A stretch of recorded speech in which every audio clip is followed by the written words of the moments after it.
There are 10 things I wish someone had told me when I was diagnosed with Hashimoto's, but nobody did. Are you tired no matter how much you sleep? Gaining weight that won't budge? Losing your hair? Foggy and cold all the time? I'm a nurse who spent years being told my thyroid was fine while my body slowly fell apart. I'll give you 10 things that I had to learn the hard way so you don't lose the years that I did. If you're in my audience, you know that a Hashimoto's diagnosis often comes with a prescription and almost nothing else. You get handed a pill and sent on your way, still exhausted, still gaining the weight, still not feeling like yourself. So let me say this clearly. Your symptoms were real the whole time. Hashimoto's is a real condition. And once you understand it, you can finally start working with your body instead of against it. So let's get into the 10 things I wish someone had handed me on day one. None of this is meant to scare you. It's meant to hand you back some control, the kind I didn't have for far too long. The first thing is the big one. Hashimoto's isn't just a thyroid problem. It's an autoimmune disease, and that means your own immune system is mistakenly attacking your thyroid, slowly wearing it down over time. Nobody ever framed it that way for me. They treated the thyroid number on the TSH and ignored the immune part completely. But once you know the real problem is your immune system and the inflammation behind it, everything about how you care for yourself changes. You're not just replacing a hormone, you're trying to calm an attack. And that reframe changes everything because calming an immune attack looks different than swallowing a pill and hoping. It means asking what's driving the inflammation in the first place. Number two, and this one still makes me shake my head. Your labs can look normal while you feel terrible. Most doctors run one number, your TSH, and call it done. But TSH misses so much. You can ask for a full thyroid panel, free T3, free T4, reverse T3, and your thyroid antibodies, the ones called TPO and thyroglobulin. Here's the part that really stunned me. Those antibodies can be high for years, sometimes a whole decade before your TSH ever moves. I sat in the normal range while I lost hair, I gained weight, and couldn't pull my words because of the brain fog. If one person had checked my antibodies sooner, I'd have gotten answers 10 years earlier than I did. So learn these words and labs and use them at your next appointment. Free T3 is the active hormone your body actually runs on. Your antibodies tell you whether your immune system is on the attack. You have every right to ask for the full picture, not just that one lonely TSH number. The third thing I wish I'd heard took me years to actually believe. And I need you to sit with it for just a second. This isn't your fault. You didn't eat your way into this, and you're not just getting older or too stressed. I quietly blame myself for being tired and heavy and forgetful. I was losing the hair on my eyebrows and my arms. I was cold all of the time, puffy in my face, and even my tongue was puffy, with periods that went from light to heavy for no apparent reason that I could see. I thought something was truly wrong with me, and something was wrong, all right, but it wasn't my character. It was my immune system and my thyroid, and nobody had connected the dots. Hearing everything looks normal year after year does something to you. You start to distrust your own body and your own judgment, and I want to help you trust it again. Now, this fourth one is where you start to get some of your power back. because food matters far more than they let on. When you have Hashimoto's, what you eat can either feed the immune attack or help calm it down. Most of us have heard cut the gluten because the body can mistake it for thyroid tissue and swing at both of them.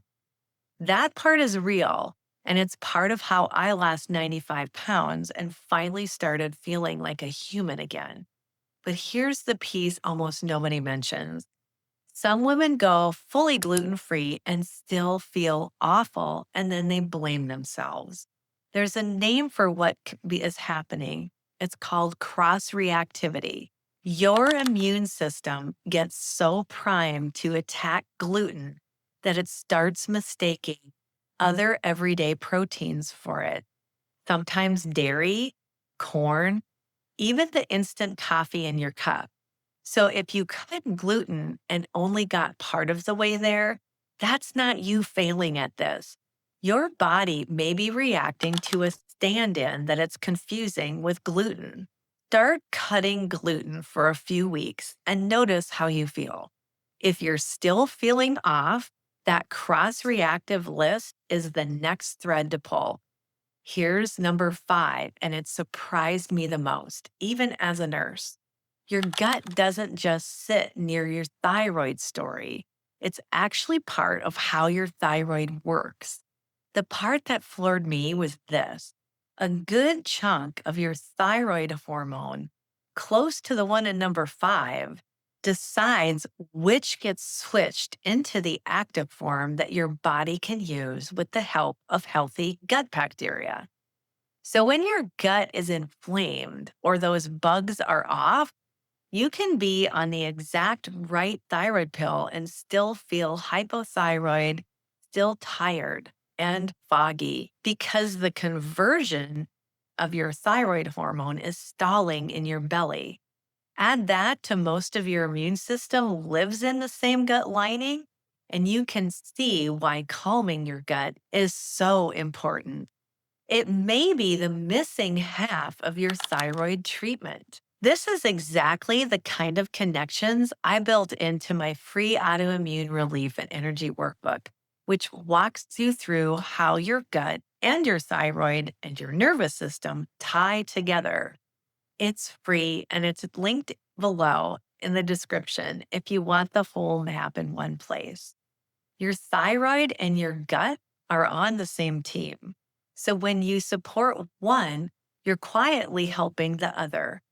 The sixth one is quiet, and it's the piece a lot of women are missing without ever knowing it. Your nutrient levels can make or break how you feel, even on the right thyroid medication. Low vitamin D, low iron, or ferritin, low B12, low magnesium, any one of these can leave you dragging while your thyroid dose looks perfect. But here's the one that trips up so many Hashimoto's women, and it's the opposite of what you'd expect: iodine.